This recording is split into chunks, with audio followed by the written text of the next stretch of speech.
युवा सेनेच्या राज्यव्यापी मेळाव्यात युवा शक्तीचा जबरदस्त उत्साह पाहायला मिळाला। उपमुख्यमंत्री एकनाथ शिंदे यांनी युवकांना जिद्द आणि जनसेवेचा संदेश दिला। वरळी येथे आयोजित युवा सेनेच्या राज्यव्यापी मेळाव्यात उपमुख्यमंत्री एकनाथ शिंदे उपस्थित राहून युवा कार्यकर्त्यांना मार्गदर्शन केले। कोशिश करने वालों की कभी हार नहीं होती या शब्दांत त्यांनी युवकांना चिकाटी, मेहनत आणि समाजसेवेचे महत्त्व पटवून दिले। या मेळाव्यास राज्यभरातून मोठ्या संख्येने युवक उपस्थित होते।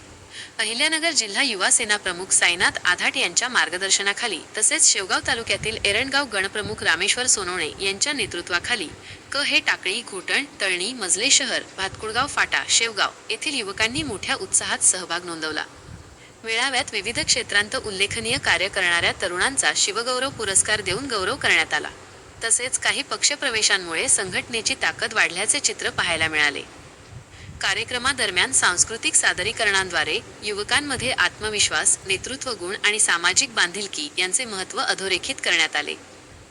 विशेषतः शेवगाव तालुक्यातील तरुणांच्या मोठ्या सहभागामुळे स्थानिक पातळीवर संघटना अधिक बळकट होत असल्याची भावना व्यक्त करण्यात आली। या मेळाव्यामुळे युवा सेनेला आगामी काळात नवे बळ मिळाल्याचे दिसून आले। आपण पाहत आहात आर्यव्रत न्यूज मराठी। आर्यव्रत न्यूज मराठीसाठी प्रतिनिधी संदीप नांद्रे।